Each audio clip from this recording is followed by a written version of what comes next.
नमस्कार साथियों, स्वागत है आपका। आज हम लोग इंडियन काउंसिल एक्ट ऑफ 1861 करने जा रहे हैं। क्या जरूरत आन पड़ी इंडियन काउंसिल ऑफ एक्ट 1861 की? इसको जानने के लिए फर्स्ट ऑफ ऑल जानना होगा कि हुआ क्या था इससे पहले। तो हम सभी जानते हैं, इससे पहले हुआ था 1857 का रिवोल्ट। 1857 के रिवोल्ट के बाद ब्रिटिश गवर्नमेंट को यह एहसास हो गया कि हमें कॉपरेशन चाहिए इंडियंस का एडमिनिस्ट्रेशन में। देश के एडमिनिस्ट्रेशन को चलाने के लिए हमें इंडियंस का कॉपरेशन लेना पड़ेगा, तभी जाकर के हम यहाँ राज कर सकते हैं।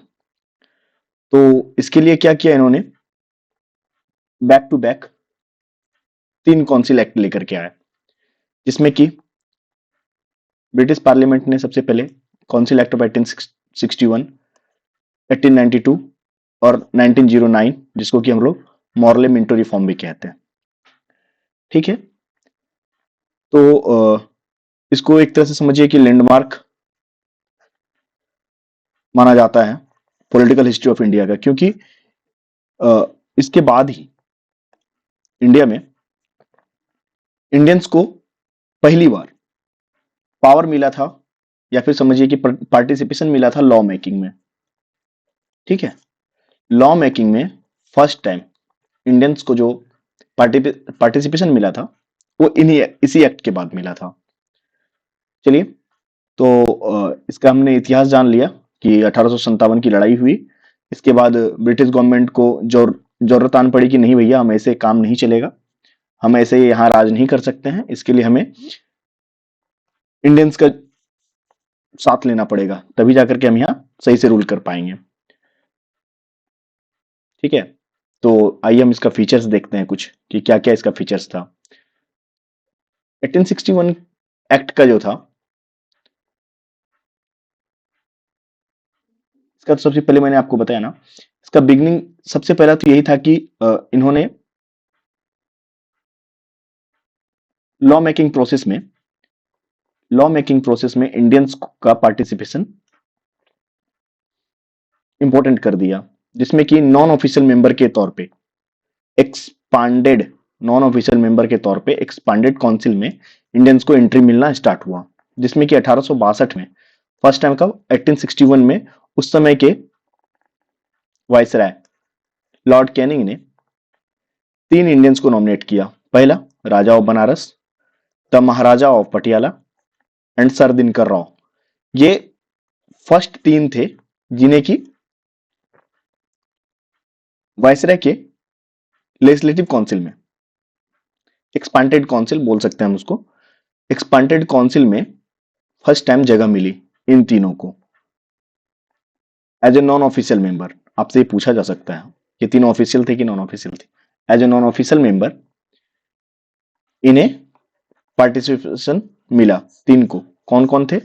महाराजा of Patiala, Raja of Banaras and sir Dinkar Rao. Okay, इस एक्ट से ही माना जाता है कि डिसेंट्रलाइजेशन जो है वो स्टार्ट हुआ।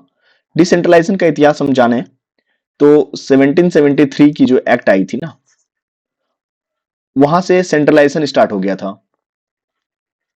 सेंट्रलाइजेशन इन द सेंस कि हमारा मद्रास और बॉम्बे, ये दोनों प्रोविंसेस के पावर जो थे ना, वार एंड पीस टाइम के वो बंगाल के गवर्नर जनरल को दे दिया गया था। ठीक है, और इसके बाद तो एक लाइन सी लग गई सेंट्रलाइजेशन का।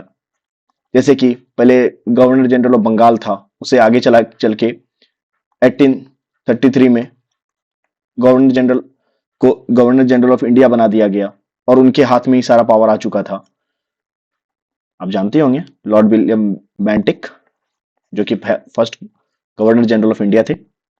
चलिए, तो अभी तक हमने 2 फीचर्स देखा। पहला कि लॉ मेकिंग प्रोसेस में इंडियंस का साथ चाहिए था उनको, representative institutions by associating Indians with the law making process, ये पहला बिगनिंग था, पहला 3, जिसमें कि राजा ऑफ बनारस, महाराजा ऑफ पटियाला और सर दिनकर राव। ठीक है, और डिसेंट्रलाइजेशन प्रोसेस का स्टार्ट हुआ। डिसेंट्रलाइजेशन प्रोसेस का स्टार्ट होने के साथ 3 नए लेजिस्लेटिव काउंसिल भी बनाया गया। 3 नए लेजिस्लेटिव काउंसिल बनाए गए, जो कि जिसमें कि पहला बंगाल, दूसरा नॉर्थ वेस्ट प्रोविंसेस और तीसरा पंजाब। पहला बंगाल 1862 में, फिर 1886 में नॉर्थ वेस्ट प्रोविंस और 1897 में आपको पंजाब प्रोविंस।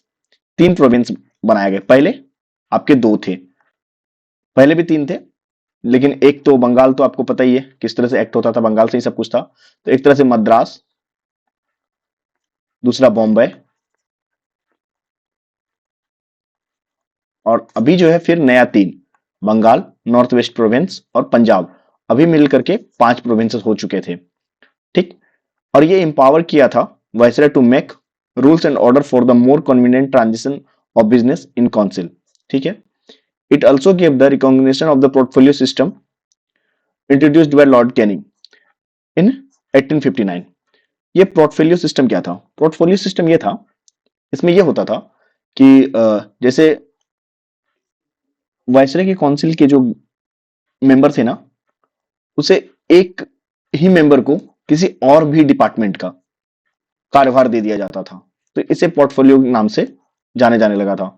तो पोर्टफोलियो में आप नॉर्मली ये देखेंगे कि जैसे आज भी होता है कि हमारे जो मुख्यमंत्री जी हैं बिहार के ही, ये मुख्यमंत्री भी जी भी हैं और आपका होम मिनिस्टर भी अपने पास रखे हुए हैं। मतलब एक ही आदमी के पास 2 विभाग है।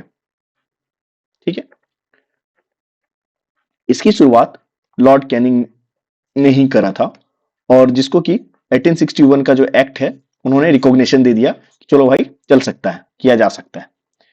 ठीक है, देखिए इसमें यही लिख रहा है, under this a member of the department of the government and was authorized to issue final order on the behalf of the council of the minister on his departments. ठीक है, under this a member of the viceroy council was made in charge one or more departments, और एक से ज्यादा department के वो in charge हो सकते थे, और उस डिपार्टमेंट का जो है वो इंडिपेंडेंटली, ठीक है, और ऑथराइज किया गया था कि वो उस के अकॉर्डिंग में उस डिपार्टमेंट का फैसला भी दे सकते थे। मतलब उन्हें जो भी फाइनल ऑर्डर इशू करना था वो नॉर्मली ऑर्डर इशू कर सकते थे। तो अभी तक हमने कितना पढ़ा, हम रिवीजन करते जाएंगे। पहला हमने 2 पढ़ा, क्या पढ़ा? पहला 2 फीचर था कि इन्होंने फर्स्ट टाइम जो है इंडियंस को नॉमिनेट किया नॉन ऑफिशियल मेंबर के तौर पे एक्सपांडेड काउंसिल ऑफ वायसराय का। कब? 1862 में। किस किस को किया? तो पहला आपका Raja of Banaras, Maharaja of Patiala, sir Dinkar Rao. ठीक है, पहला तो ये था। दूसरा, डिसेंट्रलाइजेशन का दौर आ चुका था। डिसेंट्रलाइजेशन का दौर क्या था कि आपको मैंने बताया कि फिर से जो है नए प्रोविंसेस बनाने जाने लगे काउंसिल, लेजिस्लेटिव काउंसिल, जिसमें कि Bengal, north west provinces, Punjab, इन सबको शामिल किया गया। 1862 में आपको बंगाल आता है, 1886 में जो है आपका नॉर्थ वेस्टर्न प्रोविंसेस, और 1897 में पंजाब आ जाता है। तो ये हमारा दूसरा था। तीसरा, वायसराय जो है it empowered the viceroy to make rules and orders for the more convenient transaction of business in the council। इन्होंने वायसराय को पावर दिया था कि आप more convenient transaction of business के लिए रूल्स बना सकते हैं। और तीसरा ये हो गया। चौथा, आपको मैंने बताया, ये जो है पोर्टफोलियो सिस्टम जो था लॉर्ड कैनिंग का, उसे ऑथोराइज कर दिया। ठीक है, रिकॉग्निशन दे दिया, जिसके थ्रू की एक ही मेंबर जो है वो अदर मोर एक से ज्यादा डिपार्टमेंट के चार्ज में रह सकते थे, और उन्होंने ऑथोराइज किया था इशू फाइनल ऑर्डर के लिए on the behalf of council on matter of his department. चलिए, तो 4 अभी तक हमने देखा, अब चलते हैं आगे। पांचवा है हमारा कि ये इंपावर करता था वायसराय को to issue ordinance without the concurrence of the legislative council during an emergency। ये जो ऑर्डिनेंस की बात हम लोग सुनते हैं ना, आज भी ऑर्डिनेंस इशू किया जाता है किसके द्वारा? राष्ट्रपति के द्वारा या फिर गवर्नर के द्वारा।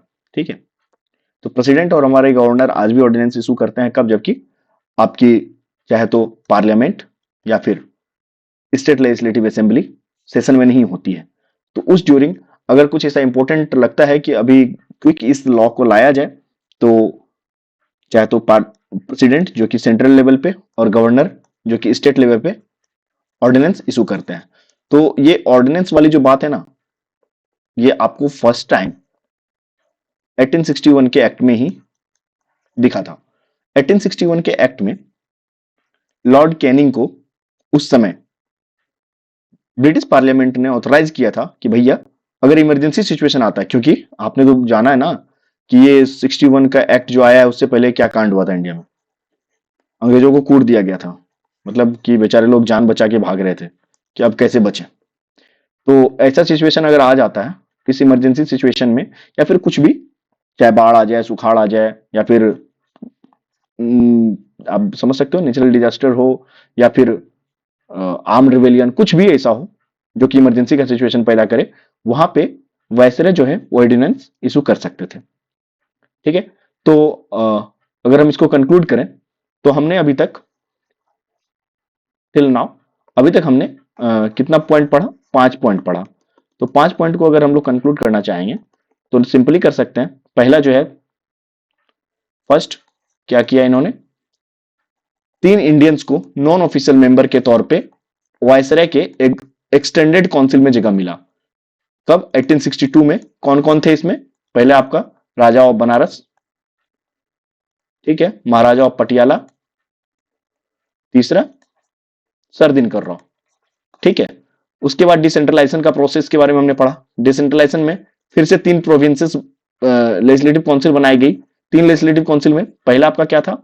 बंगाल, नॉर्थ वेस्ट प्रोविंसेस, ठीक है, नॉर्थ वेस्ट नहीं,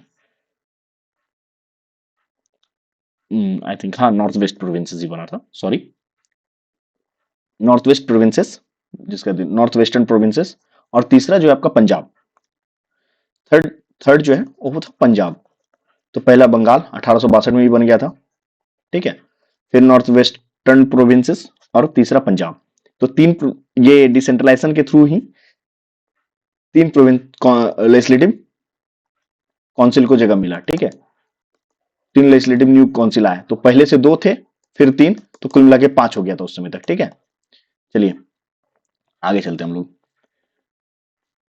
तो दूसरा हमने देख लिया। तीसरा क्या था? तीसरा था कि वायसराय जो है ना कानून बना सकते हैं। किसके लिए? काउंसिल के सही से कार्यभार को चलाने के लिए। ठीक है, बिजनेस ऑफ काउंसिल्स को प्रॉपर ढंग से चलाने के लिए, कॉन्वेनेंट ट्रांजैक्शन के लिए काउंसिल का, तो वो रूल्स बना सकते हैं। चौथा हमने पढ़ा कि पोर्टफोलियो सिस्टम जो कैनिंग के द्वारा लगाया गया था, पोर्टफोलियो सिस्टम को नॉर्मली जगह मिल गया, रिकॉग्नाइज कर लिया गया पार्लियामेंट के द्वारा कि एक ही मेंबर को एक से ज्यादा डिपार्टमेंट मिल सकता है। चलिए ठीक है, और पांचवा और सबसे इंपॉर्टेंट लास्ट जो कि बार बार पूछा जाता है, ऑर्डिनेंस।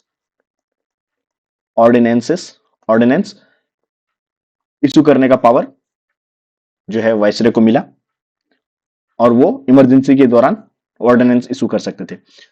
अभी जो हमने इस काउंसिल एक्ट को पढ़ा है, आप इसका महत्व जान सकते हैं कि बीपीएससी लास्ट टाइम, मतलब कि 69th बीपीएससी में, ठीक है, 69th बीपीएससी में 1892 का काउंसिल एक्ट पूछा है, और इससे पहले गवर्नमेंट ऑफ इंडिया एक्ट, ठीक है, 1919 पूछ चुकी है। तो कुल मिला के बात अभी सामने 2 बचा हुआ है हमारा, एक 1861 और दूसरा 1809। तो मोर और लेस बीपीएससी जैसे एग्जाम के लिए अगर आप प्रिपरेशन कर रहे हैं तो मेंस में आप अगर ये सारे पॉइंट को एक साथ डाल देते हैं तो इस शॉर्ट क्वेश्चन में ये 8 नंबर या फिर 7 नंबर के लिए आता है, मोर देन इनफ होगा। आप नॉर्मली इसको इंट्रोडक्शन दे करके कि किस तरह से स्टार्ट हुआ था ये 1857 की लड़ाई हुई, उसके बाद जो है ब्रिटिश गवर्नमेंट को ऐसा महसूस हुआ कि हमें इंडियंस का कॉपरेशन चाहिए, इसके लिए 3 एक्ट्स आए, back to back British government ने इशू किया, जिसमें कि 1861 जो है वो पहला एक्ट था। ठीक है, और फिर आप उसके फीचर्स डाल सकते हैं। इसके फीचर्स डाल दीजिए, इतना इनफ है।